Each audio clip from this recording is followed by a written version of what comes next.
Welcome to The Explainer. So today we're doing something a bit different. We are taking a dense 100-page doctoral dissertation on early literacy and translating it into a compelling visual narrative. Because, let's face it, reading a 100-page academic paper on a Tuesday afternoon isn't exactly everyone's idea of a good time, right? But if you care about education, policy, or how families actually interact with schools, you're definitely in the right place.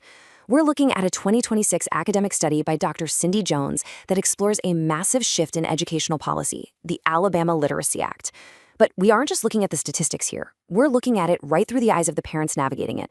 Our goal today is to convert this heavy scholarly document into a clear, structured narrative that uncovers the real-world implications of high-stakes education laws. Okay, let's just take a quick look at our roadmap. We're going to cover the third grade reading crisis, the Alabama Literacy Act, listening to the parents, what the parents said, and finally, bridging the gap. Section 1. The third grade reading crisis, the national context. Now, take a look at the sheer scale of this issue. According to the 2024 National Assessment of Educational Progress, or NAEP, reading data, nearly 72% of Alabama third graders were not reading proficiently. Only 28% actually met the proficiency benchmark. So you might be wondering, why is third grade the magic number? Well, because third grade marks an absolutely critical transition in a child's educational journey. It's the pivot from learning to read to reading to learn. If a student cannot read proficiently by the end of third grade, they face severe compounding challenges, understanding math, science, and social studies in all the years that follow. In fact, research shows they literally face 4 times the risk of dropping out of high school. So the crisis is incredibly urgent, and it demanded a major response.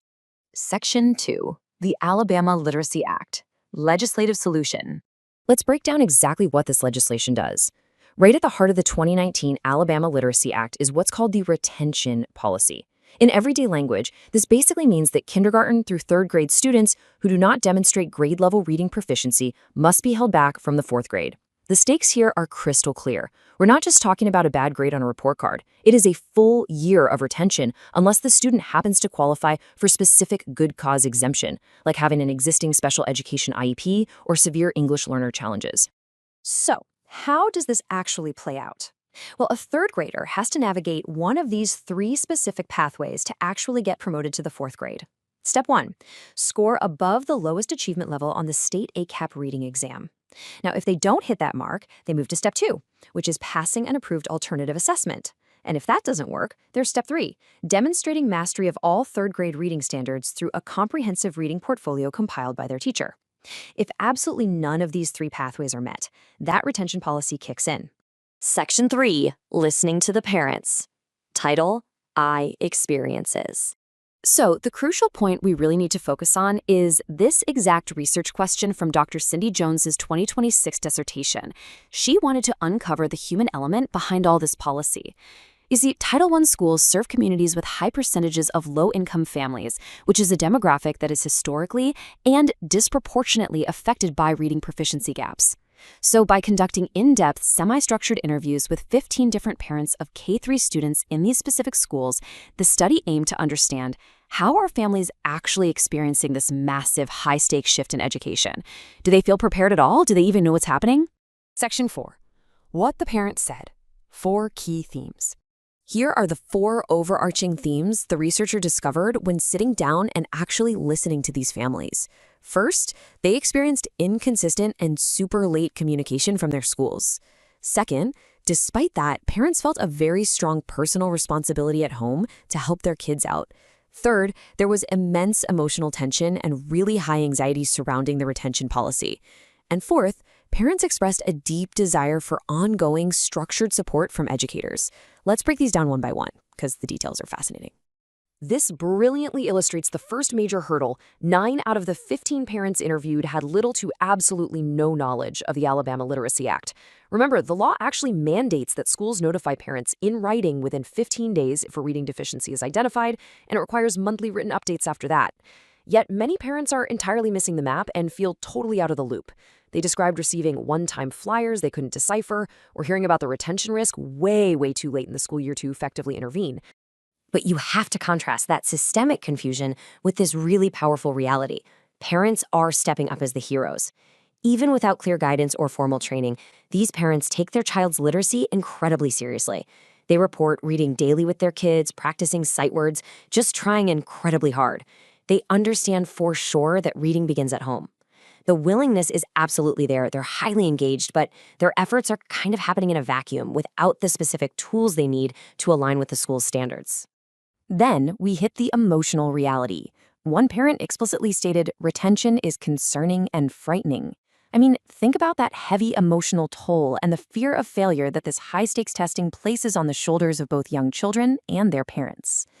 They value the goal. Obviously, every parent wants their child to read, but the pressure of a single test determining a child's entire academic future, that creates a highly anxious environment. They really worry about the stigma of their child being held back and the hit to their child's self-esteem.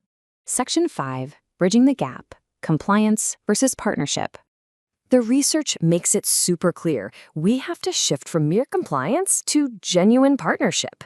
Bare minimum legal compliance looks like sending home one-time flyers, basic notification letters, and using academic jargon like student reading improvement plans that parents honestly just don't understand.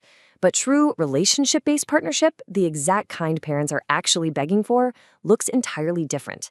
It means providing standardized parent prep kits, offering ongoing structured support like literacy coaches and workshops, and communicating in clear, everyday language that actually empowers the family rather than confusing them. Think of it as the homeschool bridge. The dissertation relies heavily on a psychological concept called ecological systems theory, which essentially says a child's development is deeply influenced by the interaction between their home and their school. It's like if reading proficiency is the destination across a wide river, schools cannot just stand on the far bank, point to a mandate, and demand kids get there on their own. No way. The school has to actively build a collaborative bridge with the parents. When you give parents the right tools and clear instructions, they are going to walk their child across that bridge every single time. Which brings us to our final thought. The Alabama Literacy Act sets a totally vital goal, but as this research shows, a policy's success is heavily dependent on how it's communicated to the people living it out daily. So I want to leave you with this question to ponder. As we push for higher educational standards, are we just testing our students, or are we truly partnering with their parents? Thank you so much for joining me for this explainer. Keep learning, keep questioning, and keep striving for deeper understanding.